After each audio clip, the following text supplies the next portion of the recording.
Hello दोस्तों एक word है अंग्रेजी का एब्सकॉन्डिंग।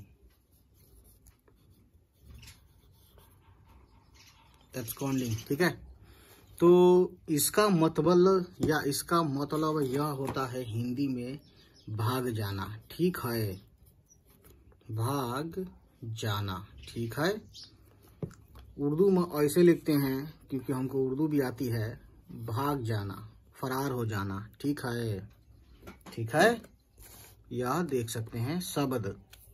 ठीक है, तो गाइस, फरार होना या भाग जाने को अंग्रेजी में बोलते हैं एब्सकॉन्डिंग। ठीक है ना।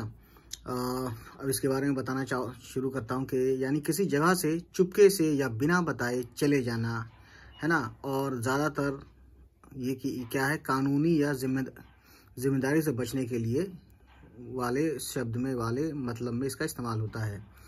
जैसे कि मान लीजिए एक सेंटेंस है, चोर रात को चुपके से फरार हो गया। अब इसकी इंग्लिश है कि the thief absconded from the house quietly at night. ठीक है।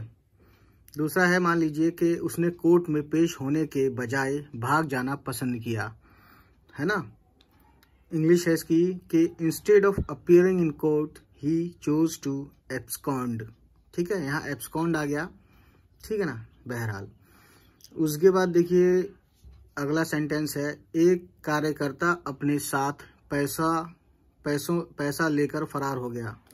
पैसे लेकर फरार हो गया। ठीक है, तो इसमें क्या है कि इंग्लिश है इसकी an employ absconded with the money. ठीक है।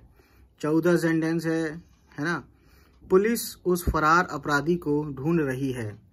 तो इसकी इंग्लिश है the police are searching for the absconding criminal.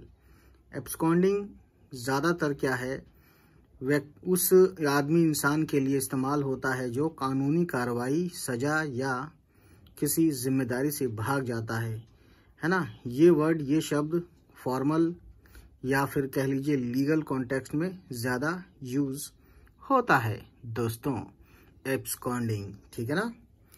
तो दोस्तों, आपने आज एब्सकॉन्डिंग के बारे में बहुत सी, ठीक है ना,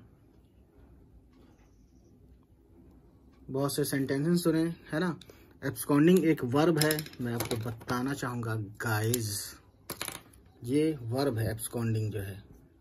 ठीक है, यानी वर्ब की तरह इसका इस्तेमाल होगा।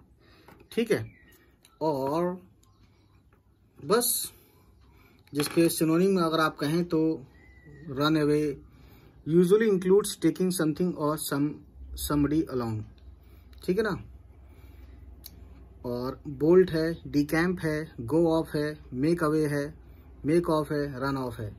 इसका एब्सकॉन्ड का मतलब है, यानी सिनोनिम है इंग्लिश में। तो दोस्तों, हमारे channel read English with Jiya, read English with Jiya को सब्सक्राइब करें।